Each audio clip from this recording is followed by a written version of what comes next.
I hope everyone is doing good. We are here with your Transport and Plants chapter, that is chapter number 11, part 2. Today we are going to complete this chapter. Basically, इसका एक और मतलब इस unit का एक और chapter रह गया, that is the mineral nutrition. ठीक है, जो हम नेक्स्ट लेक्चर में स्टार्ट करेंगे. ठीक है, विल ट्राई कि आज हमारा ये कंप्लीट हो जाए. होपफुली आज हम इसको कंप्लीट करेंगे ही करेंगे. ठीक है, तो अब हमने ऑलमोस्ट आपके 15 to 16 क्वेश्चंस डिस्कस कर लिए थे. Let's move on further. अब इन्हीं के रिलेटेड पढ़ेंगे. ठीक है, चलिए. तो your first question is, your 17th question is कि imbibition is commonly seen in A liquids, B gases, C suspensions और डी कोलाइड्स. सबसे ज़्यादा जो इम्बिबिशन प्रोसेस है वो किस में दिखता है? So what is your correct answer?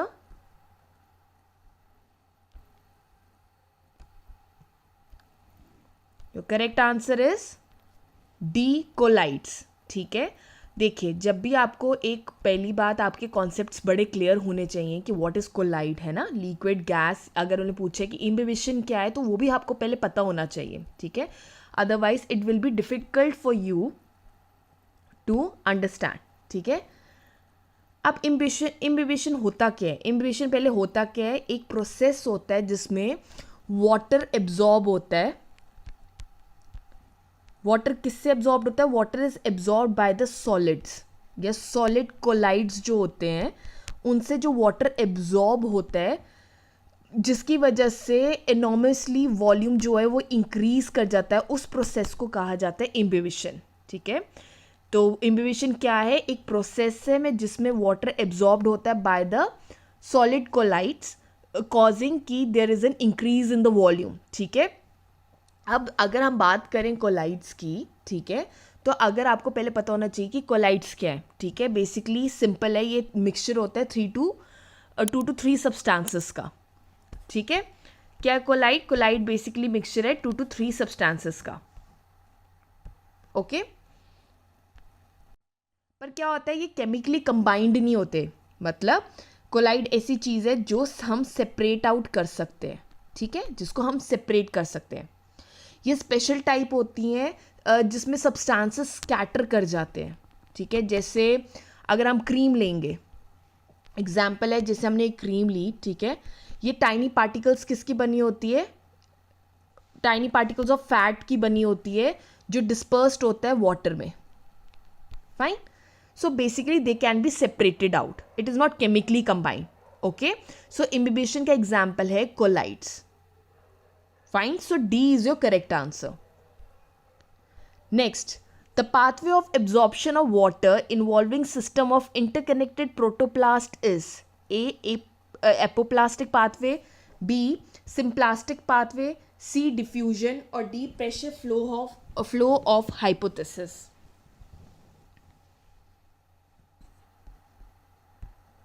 So what is your correct answer? जिसमें इंटरकनेक्टेड प्रोटोप्लास्ट यूज होते हैं, जो जिसमें एब्जॉर्प्शन होता है वाटर का. ठीक है, वो क्या है? ए, बी, सी और D. So your correct answer is B, symplastic pathway. देखो, स्टार्ट करने से पहले तुम्हें एक एपोप्लास्टिक और सिम्प्लास्टिक पाथवे के बारे में पता होना चाहिए. ठीक है, अब देखो मैं इसका थोड़ा सा तुम्हें एक क्रक्स में बता देती हूँ. ठीक है, अब देखो एब्जॉर्प्शन जो होती है वाटर की, है ना, वो क्या होती है? Symplastic pathway. तो आपको एपोप्लास्टिक और सिम्प्लास्टिक पाथवे के बारे में अच्छी तरह नॉलेज होनी चाहिए. मैं इसमें ही बता देती हूँ. ठीक है, अब क्या होती है, सबसे पहले आप जानो कि जो एब्जॉर्प्शन होती है पानी की, ठीक है, वो किससे होती है? रूट से.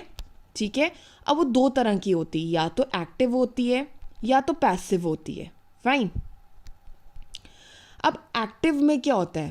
पहले जो वाटर है, मैं यहाँ से बता रही, जो पानी है वो एंटर करता है सेल सैप में.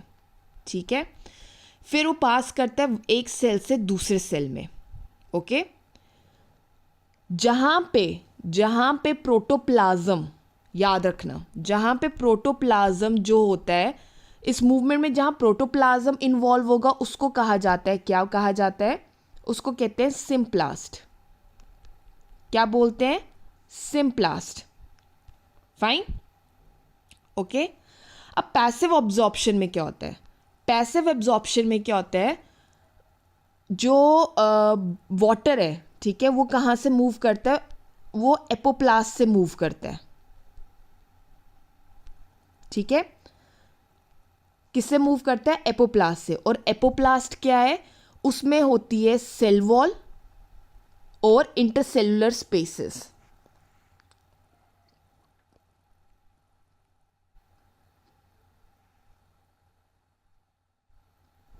सेल वॉल और इंटरसेलुलर स्पेसेस। तो जब पानी इन दोनों से निकल रहा है, मतलब ये जब हो रहा है in the case of your passive absorption, तो समझो वो एपोप्लास्ट है।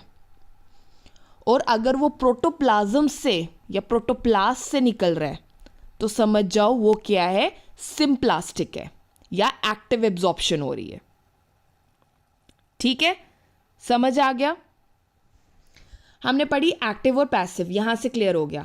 अब जब हम एपोप्लास्ट और सिम्प्लास्ट की बात करते हैं, फिर उसके पाथवेज पे आएंगे। ठीक है, बेसिकली जो एपोप्लास्ट और सिम्प्लास्ट है, ये दो डिफरेंट पाथवेज होते हैं, ठीक है, जिसके थ्रू पानी की पैसेज टेक प्लेस करती है। क्या होता है? Passage of water take place करता है। ओके, समझ आ गया इतना? मतलब जिसमें आयंस भी एक्सचेंज होते हैं, कहाँ से? रूट से वाया, जिसमें रूट कॉर्टेक्स आ गया, मतलब रूट के रूट कॉर्टेक्स से लेके जाइलम एलिमेंट्स तक। ओके, ठीक है। अब ये आ गए तुम्हारे दो पाथवेज, पढ़ लिया। तो कहाँ से होता है? रूट कॉर्टेक्स से तुम्हारे जाइलम तक की बात हो रही है। अभी हम सिर्फ पानी की बात कर रहे हैं, ठीक है। अब तुम्हारा एपोप्लास्ट होता क्या है? तो मैंने क्या कहा था? एपोप्लास्ट में हो गया जिसमें इंटरसेलुलर स्पेसेस और सेल वॉल होंगे जिसके थ्रू पानी जाएगा, और सिम्प्लास्ट होता है जिसमें प्रोटोप्लाज्म होगा। तो अगर क्वेश्चन में तुम देखोगे, the pathway of absorption of in water involving system of interconnected protoplast जिसमें यूज होता है, उसको क्या कहा जाता है? सिम्प्लास्टिक पाथवे कहा जाता है। ठीक है, अब आ जाओ एपोप्लास्ट पे और सिम्प्लास्ट, ठीक है। फिर उसके बाद हम एक एक करके पढ़ेंगे। फाइन। अब जो एपोप्लास्ट होता है ना, ठीक है, ये जो होती है स्पेस होती है आउटसाइड योर प्लाज्मा मेम्ब्रेन। ठीक है, प्लाज्मा मेम्ब्रेन के बाहर एक लेयर होती है, ठीक है, जिसमें क्या होती है? इंटरसेलुलर स्पेसेस होती हैं। क्या होती हैं? इंटरसेलुलर स्पेसेस होती हैं, जिसमें ये जो मटेरियल है ईजिली डिफ्यूज आउट कर जाता है, ठीक है, और इसमें प्रोटोप्लाज्म नहीं होता। ओके, तो इसका जो मूवमेंट होती है वाटर, वो किसके थ्रू होती है? इंटरसेलुलर स्पेसेस के थ्रू और सेल वॉल के थ्रू, और इसमें सिंपल डिफ्यूजन टेक प्लेस करती है, इसमें कुछ एक्टिव ट्रांसपोर्ट नहीं होता है। ठीक है,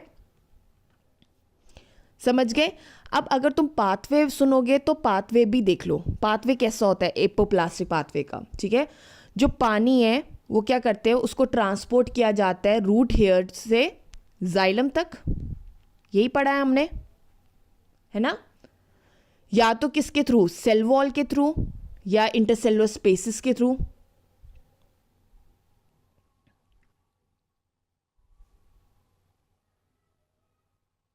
ठीक है, अब क्या होता है?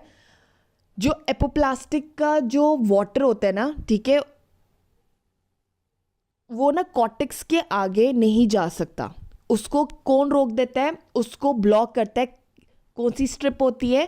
कैस्पेरियन स्ट्रिप होती है। ठीक है, जो कैस्पेरियन स्ट्रिप होती है ना, वो कॉर्टेक्स के आगे उसकी पानी की मूवमेंट नहीं करता, इसलिए हम पकड़ते हैं सिम्प्लास्टिक रूट पकड़ते हैं। ठीक है, जो हेल्प करता है कि कॉर्टेक्स के पार भी पानी को जाने दे। ठीक है, अब तुम्हें पता है कि जो तुम्हारा ये जो होता है एपोप्लास्ट होता है, वो सिर्फ एक नॉन लिविंग मटेरियल से बना हुआ है।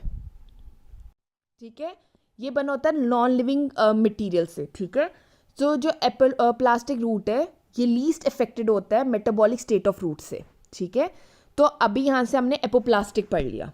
अब सिम्प्लास्ट क्या होता है? मैंने सिम्प्लास्ट की बात की जो सिम्प्लास्ट होता है वो क्या होता है, साइटोप्लाज्मिक नेटवर्क कंसिस्ट करता है, ठीक है। जो इंटरकनेक्टेड किससे होते हैं, प्लाज्मोडिस्मेटा से, और ये इन्वॉल्व नहीं करता क्या, इंटरसेलुलर स्पेसेस और जो जो तुम्हारी सेल वॉल है, ठीक है। और इसको क्या कहा जाता है, सिम्प्लास्टिक हो गया, तुम्हारा कंप्लीट लिविंग कंपोनेंट होता है प्लांट टिश्यू का, ओके। अब क्या होता है,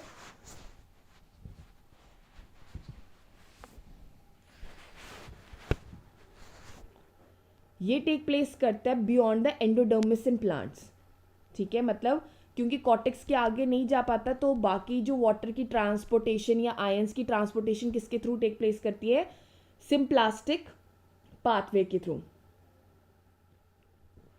अब जो ये एंडोडर्मिस होता है ना, इसके पास एक बैंड होता है जिसको हम कहते हैं कैस्पेरियन स्ट्रिप कहते हैं, जिसके बारे में हमने पढ़ा है ना।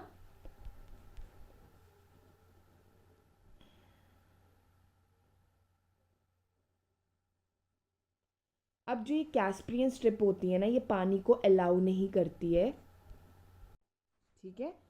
तो कैस्पेरियन स्ट्रिप से ब्लॉक होते हैं, बेसिकली जो कैस्पेरियन स्ट्रिप है वो पानी जाने नहीं देती है, ठीक है। इसलिए जो पानी को, उसका जो फ्लो है वो डायरेक्ट किया जाता है थ्रू द नॉन सुबराइज्ड वॉल, ठीक है। नॉन सबराइज्ड वॉल होती है, उसके थ्रू ना पानी की मूवमेंट करवाई जाती है, ठीक है। फिर वो क्रॉस करते हैं सेल मेम्ब्रेन को कि वो जाइलम तक पहुंच सके, ठीक है। सेल मेम्ब्रेन को क्रॉस करवाता है कि वो जाइलम तक पहुंच सके। इस तरह ये सिम्प्लास्टिक पाथवे क्रिएट किए जाता है, फाइन। तो ये हैं तुम्हारे दो तरह के जो तुम्हारे पाथवेज हैं जिसमें पानी एब्जॉर्प्शन टेक प्लेस करती है। तो जो प्रोटोप्लास्ट के थ्रू इंटरकनेक्टेड होते हैं, that is a symplastic pathway. So B is your correct answer, ठीक है। Next, symbiotic association of fungus with the plant root system is known as A. mutualism, B. nodules, C. urids or C. mycorrhiza.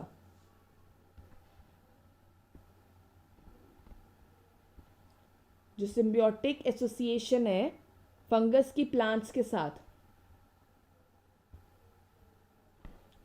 उसको क्या बोलते हैं, ये आपने पहले भी पढ़ा हुआ है, सिम्बियोटिक एसोसिएशन सबने पढ़ा है। So correct answer is D, mycorrhiza.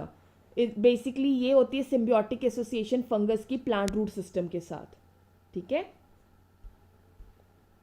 ठीक है। तो सिम्बियोटिक एसोसिएशन होती क्या है, जिसमें बेसिकली ये रिलेशनशिप होता है या इंटरैक्शन होती है दो या मोर स्पीशीज में, ठीक है। जब टू और मोर स्पीशीज में इंटरैक्शन हो और वो शेयर करते हैं कॉमन हैबिटेट, क्या शेयर करते हैं, कॉमन हैबिटेट, तो उसको बोला जाता है सिम्बियोटिक एसोसिएशन, ठीक है। तो fungus and plant root system जो है वो कॉमन हैबिटेट जो होते हैं शेयर करते हैं, एंड इस सिम्बियोटिक एसोसिएशन को क्या बोला जाता है, माइकोरिजा, ठीक है, जो म्यूचुअल होता है, जिसमें एक से बेनिफिट लिया जाता है, ये एक दूसरे को बेनिफिट करते हैं, वो होगी तुम्हारी सिम्बियोटिक एसोसिएशन, ठीक है। Now, apoplastic pathway is discontinuous at A. epidermis, B. cortex, C. Casparian strips और D. pericycle. जो एपोप्लास्टिक पाथवे डिसकंटिन्यू कहाँ होता है, अभी जब मैंने एक्सप्लेन किया, I have explain in this only.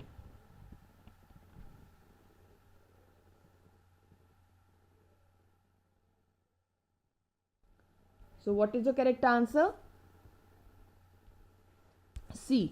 जो कैस्परियन स्ट्रिप्स होती हैं ये पार्ट होती हैं एंडोडर्मिस की, ठीक है, जो ब्लॉक करती हैं तुम्हारे एपोप्लास्टिक पाथवे को, okay. So C is your correct answer. Next, translocation occurs through xylem only, phloem, plasmodesmata और वैस्कुलर टिश्यूज।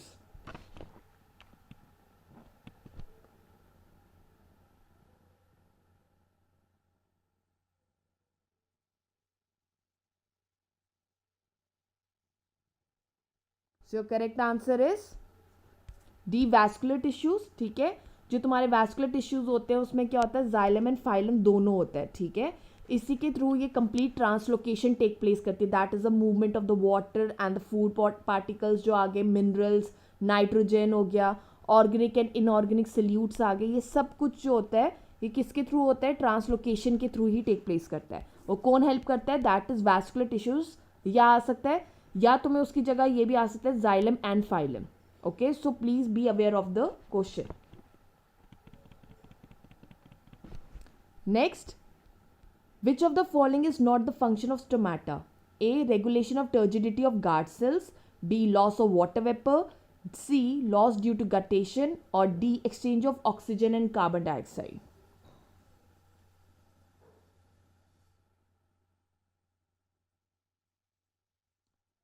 तो ऑब्वियसली सबको पता है कि क्या है, कौन सा फंक्शन नहीं है, that is loss due to guttation. ठीक है, जो रेगुलेशन होती है, entry and exit of the water into the guard cells take place करता है. ठीक है, loss of water by transpiration take place करता है. ओके, ये प्रोसेस होता है. और एक्सचेंज होता है ऑक्सीजन एंड कार्बन डाइऑक्साइड का. ये मेजर फंक्शंस है स्टोमाटा के, अगर आप स्टोमाटा आपने पढ़ा होगा. So C is not the answer. Okay, next, which among the following is an external factor affecting transpiration? A. Light. B. Number of stomata. B. Canopy structure. Or D. Water status of the plant.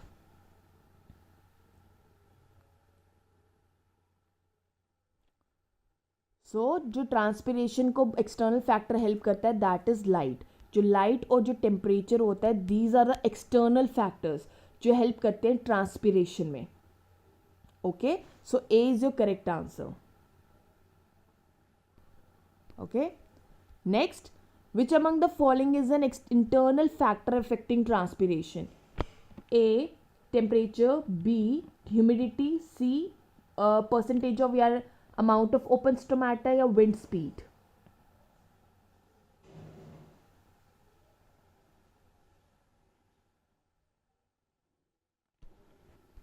Okay, so your correct answer is amount of the percentage of the stomata which is open. Okay, ये जो होता है ये important factor है which helps in loss due to transpiration take place करता है. ठीक है ना, अगर जो स्टोमाटा है वो कितना ओपन है, जितना स्टोमाटा ओपन होगा तो उतना ही कम ट्रांसपिरेशन टेक प्लेस करेगी, उतना ही लॉस ऑफ वाटर कम होगा. ठीक है, टेम्परेचर, ह्यूमिडिटी और विंड स्पीड, ये तीनों जो हैं, ये तीनों जो क्या है, ये तुम्हारे एक्सटर्नल फैक्टर्स हैं. So percentage of open stomata is your correct answer. This is your internal factor. Okay, next, plants obtain hydrogen from A. Atmospheric hydrogen. B. Water and soil. C. Methane from fertilizers. और D. Hydrogen from sunlight.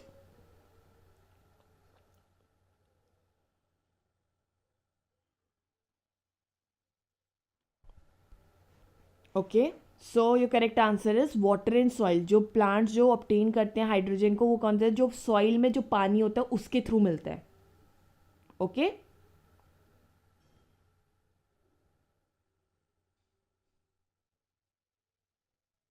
Next, which of the following is not a sink for transfer of mineral elements? A. Seeds. B. Lateral meristem. C. Leaves. Or D. Developing fruits.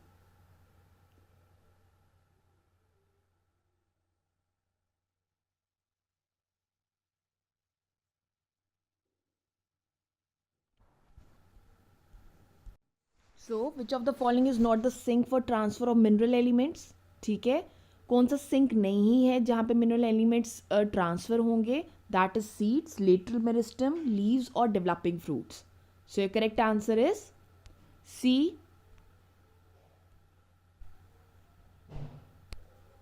Leaves. Okay, जो leaves है ना, उनको अपने जो minerals हैं वो soil से directly मिल जाते हैं. ठीक है, तो ये एक्ट करते हैं सोर्स ऑफ मूवमेंट, ये हेल्प करते हैं मूवमेंट या ट्रांसलोकेशन ऑफ मिनरल्स की. ओके, ये जो सीड्स हैं, लेटरल मेरिस्टम है और डेवलपिंग फ्रूट्स है, ठीक है, एंड इवन फ्लावर्स, ये एक्ट करते हैं sink for the mineral elements. Fine, क्योंकि लीव्स को अपना मिनरल सॉइल से डायरेक्टली मिल जाता है, so this doesn't count in the sink of the mineral elements. So C is your correct answer. ठीक है, next, Nitrogen cannot travel in plants in the form of A. Atmospheric nitrogen, inorganic ions, amino acids or ammonia.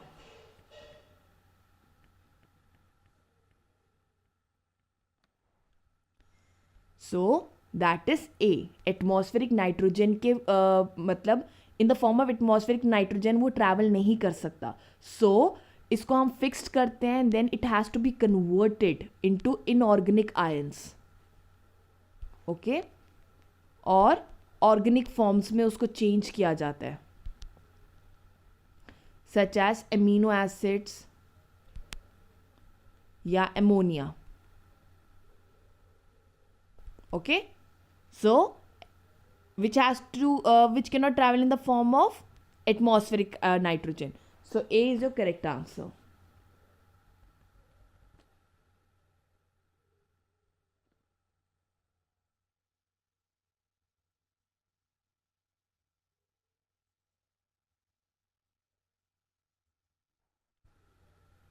Okay, next, elements which cannot be remobilized include A. Nitrogen, B. Phosphorus, C. Potassium और D. Calcium.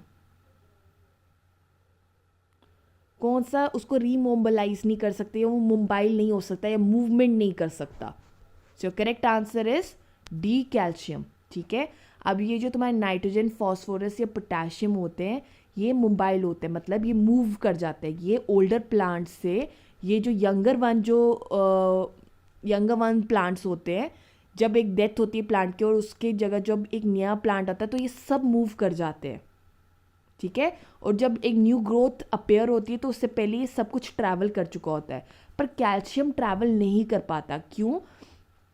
क्योंकि ये form करता है cell wall को, ठीक है, और middle lamella को. ठीक है, इसलिए ये मूव नहीं कर पाते हैं यंगर पार्ट्स में. ठीक है, तो इसलिए इमोबिलाइज होता है, मतलब ये मूवमेंट नहीं कर सकता. So calcium is the correct answer. Next, which of the following is the part of structural component. Structural component का पार्ट कौन सा है? नाइट्रोजन, कैल्शियम, फॉस्फोरस और potassium.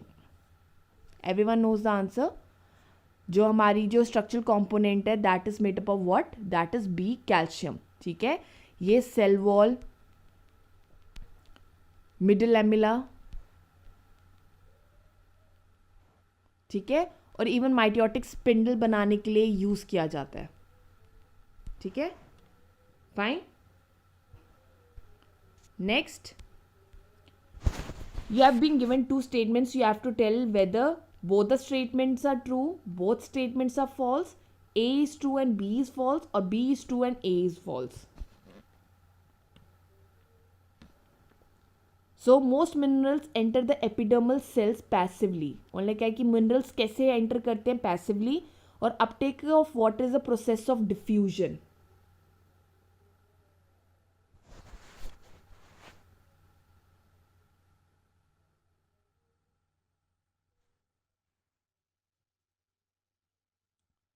So what is your answer?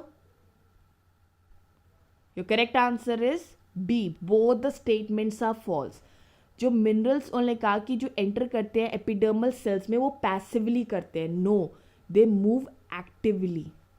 ठीक है, ओके, मतलब जो मिनरल्स हैं वो जो एंटर करते हैं एपिडर्मल सेल, जो साइटोप्लाज्म होता है एपिडर्मल का सेल का, वो एक्टिवली मूव करते हैं. ठीक है, uptake of water is by the process of diffusion. ठीक है, इसके लिए प्रोसेस ऑफ डिफ्यूजन नहीं होता, but it is taken by the process of osmosis. Okay, so both are false. The phylum sap consists of A. amino acids, B. sucrose, C. hormones or D. staichos.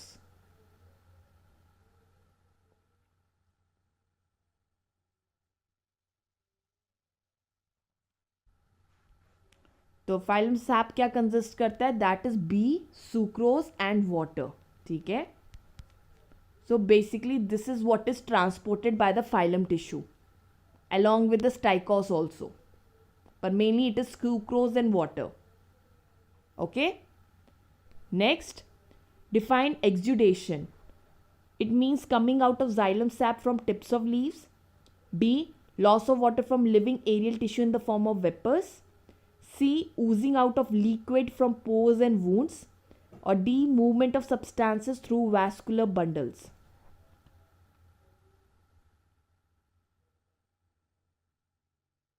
So exudation क्या होता है? That is C. Oozing out of the liquid from pores and wounds. ठीक है. Guttation होता है coming out of the xylem sap from tips or from the tips of leaves. ठीक है. Transpiration होता है the loss of water from the living aerial tissue in the form of vapors. Okay. And movement of substance through vascular bundles is called as translocation. ये definitions है सबकी. और exudation की definition क्या होता है? That is oozing out of the liquid from pores and wounds. So C is your correct answer. Next, two statements are given. You have to tell whether the both are true or false. A is true and B is false. B is true and A is false. अब दो statement क्या दी गई हैं? The process of phylum loading is an active process and the process of phylum unloading is a passive process.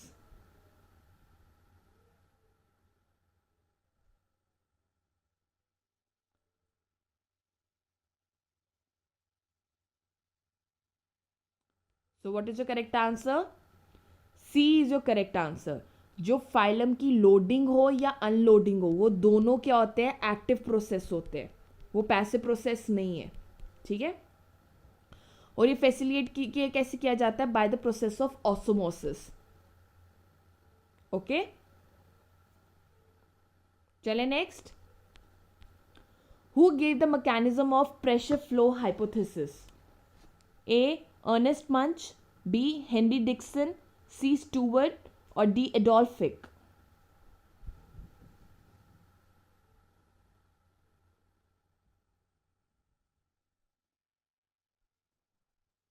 So pressure flow hypothesis was given by A.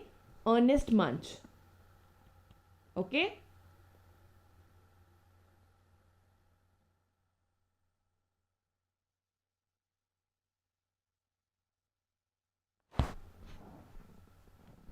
Next, which is the most accepted mechanism for the translocation of sugar from source to sink?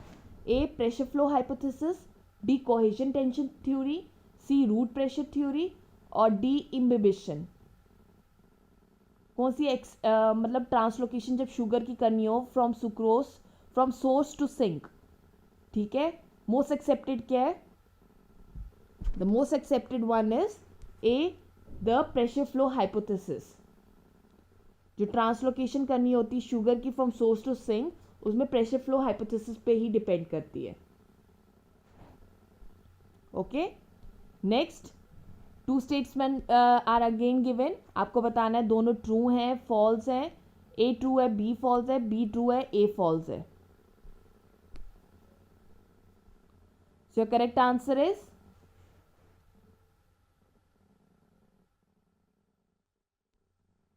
both the statements are false.